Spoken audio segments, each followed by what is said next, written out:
ایک خواب ہزار حقیقتوں سے زیادہ طاقتور ہے۔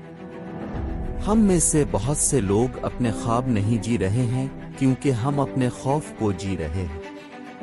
میں نے دیکھا کہ خواب کسی دن کے خیالات کا جواب نہیں دیتے بلکہ صرف بہادر اعمال اور ہنگامہ خیز تبدیلیوں کا جواب دیتے ہیں۔ آپ کبھی بھی اتنے بوڑھے نہیں ہوتے کہ کوئی دوسرا مقصد طے کر سکیں یا کوئی نیا خواب دیکھ سکیں۔ مستقبل ان کا ہے جو اپنے خوابوں کی خوبصورتی پر یقین رکھتے ہیں۔ ہمارے خواب ہماری یادوں سے زیادہ مضبوط ہونے چاہیے۔ ہمیں اپنی یادوں سے دھکیلنے کے بجائے اپنے خوابوں سے کھینچا جانا چاہیے۔ آپ چیزیں دیکھتے ہیں اور تم کہتے ہو کیوں، لیکن میں ایسی چیزیں دیکھتا ہوں جو کبھی نہیں تھی، اور میں کہتا ہوں کیوں نہیں۔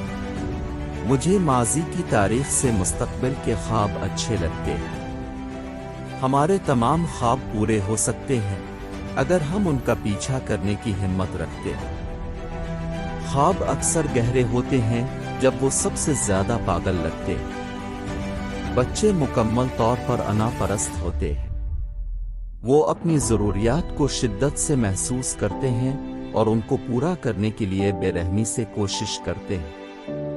ایک خواب جادو کے ذریعے حقیقت نہیں بنتا، یہ پسینہ، عزم اور محنت لیتا ہے۔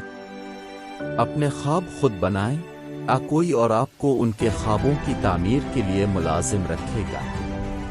امید وہ ستون ہے جو دنیا کو سنبھالے ہوئے ہے۔ امید جاگتے ہوئے انسان کا خواب ہے۔ جو لوگ کامیاب ہوتے ہیں ان کے پاس ایک مقصد، ایک خواب ہوتا ہے، اور وہ اپنے منصوبے بناتے ہیں اور ان پر عمل کرتے ہیں۔ طاقت کا تعین آپ کے سائز سے نہیں ہوتا بلکہ آپ کے دل اور خوابوں کے سائز سے ہوتا ہے۔